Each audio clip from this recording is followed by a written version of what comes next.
Venezuela has been under a brutal dictatorship, with the international community outraged. What is going on in Venezuela now, and how is the United States responding?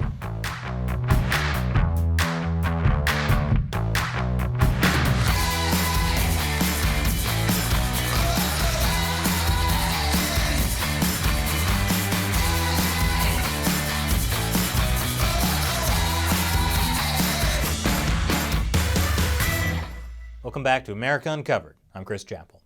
Anyone who watched President Trump's State of the Union address last month couldn't help but notice the reality show-like nature of things. There was tension between the president and House Speaker Nancy Pelosi. The shout-outs to folks like Rush Limbaugh and one of the Tuskegee Airmen, and the symbolic nature of female Democrats dressed in suffragette white. The president also touched upon the escalating political crisis in Venezuela. We are supporting the hopes of Cubans, Nicaraguans, and Venezuelans to restore democracy. The United States is leading a 59-nation diplomatic coalition against the socialist dictator of Venezuela, Nicolas Maduro.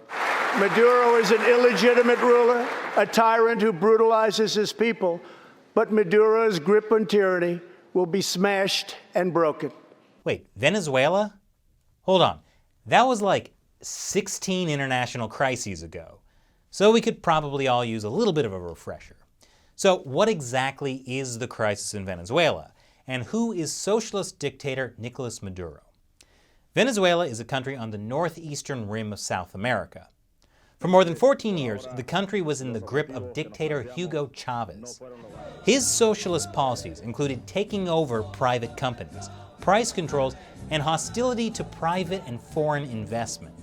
That, plus a lot of corruption, eventually led to a crippling of the country's economy.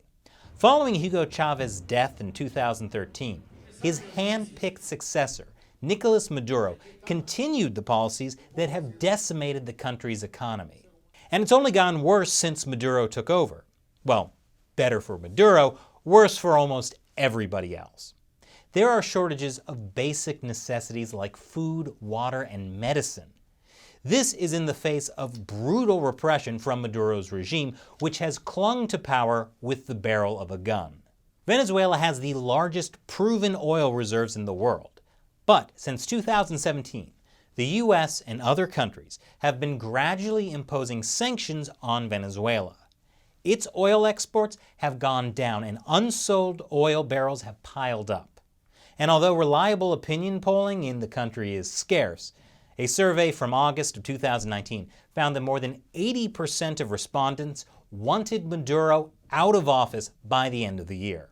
Anyone who grew up watching Disney movies knows that this is the perfect time for a hero to ride to the rescue. A young, brave, intelligent person who is preferably single and very handsome. Meet Juan Guaido, the leader of Venezuela's opposition party and winner of the world leader Barack Obama lookalike contest. To be fair, there wasn't a lot of competition.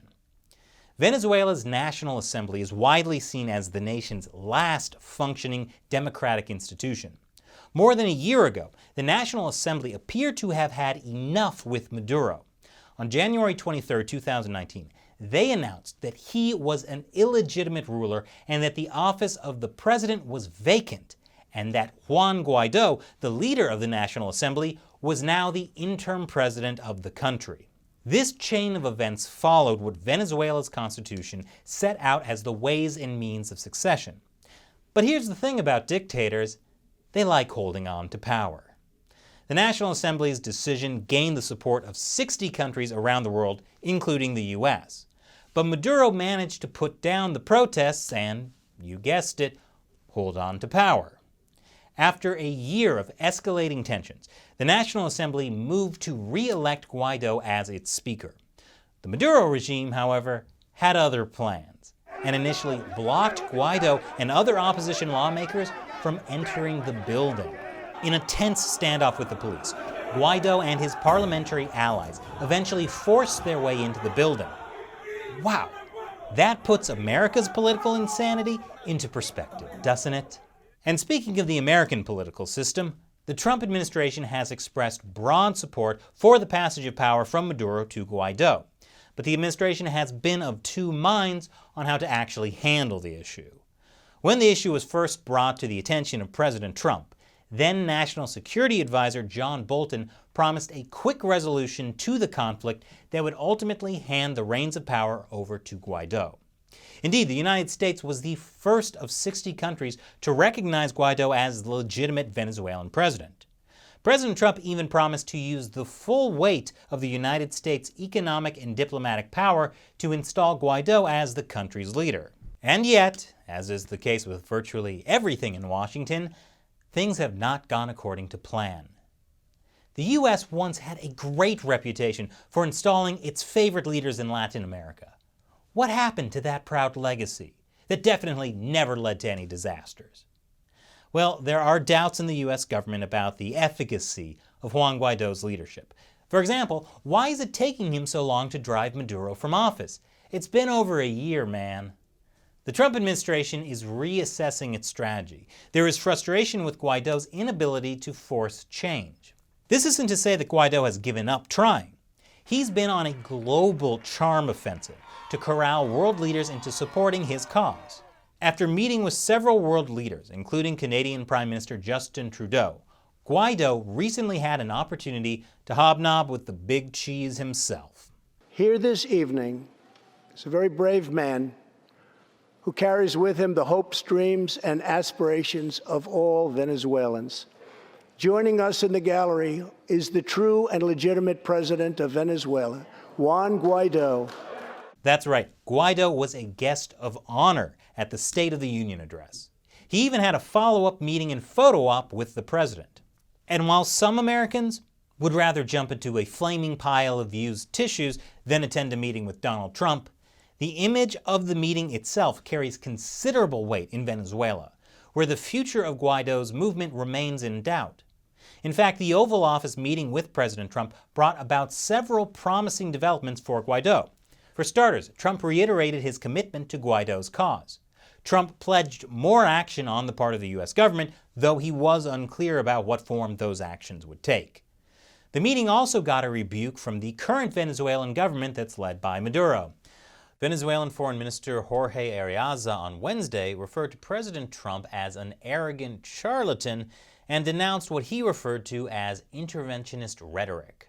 He said Trump offends and disrespects the Venezuelan people by proffering violent threats against its integrity and against the constitutional, legitimate, and democratic government of President Nicolas Maduro. I haven't been referred to as an arrogant charlatan since that time I tried to take over the Renaissance Fair, and I thought it was a compliment.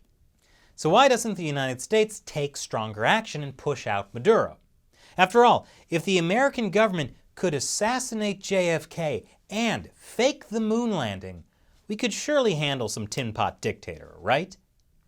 I just want to pause here and explain to the YouTube algorithm that those were jokes. Okay, back to Venezuela. For one, the U.S. doesn't appear to have a direct interest in Venezuela. The country may have a lot to contribute economically, especially in the way of oil, but that's not enough to commit American troops to a conflict there. I mean, we've gone to war for oil before, which didn't turn out all that well. Secondly, dictators tend to stick together, which means Maduro has some powerful friends propping him up. One of Maduro's BFFs is Russia.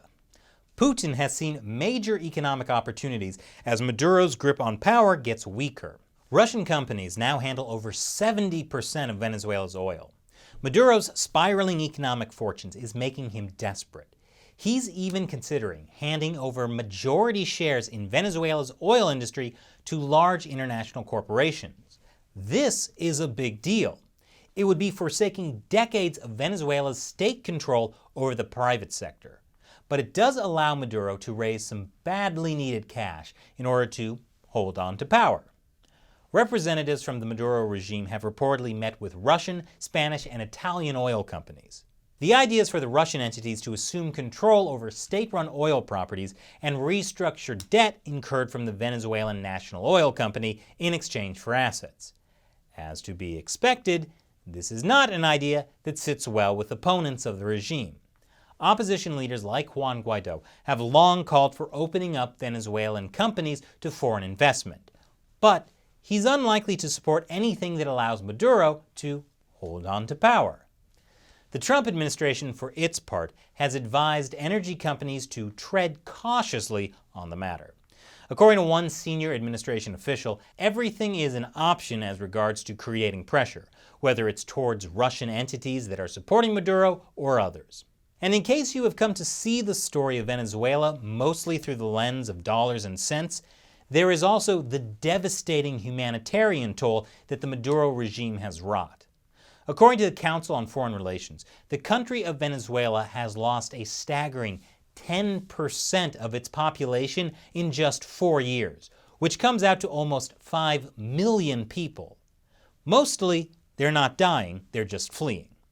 3,000 Venezuelans reportedly flee the country every single day. Most try to relocate in neighboring South American countries like Colombia and Peru. As a result, Venezuelans are stuck between a rock and a hard place, deciding whether to stick it out in the hopes that the Maduro regime will collapse, or throwing up their hands and hoping for a better life somewhere else. In the meantime, the resilience of the Maduro regime and the weakness of Juan Guaido's opposition suggest that Maduro probably won't be removed from power in the immediate future. So what do you think about the continuing crisis in Venezuela? Leave your comments below. And remember, America Uncovered is supported mainly by viewers.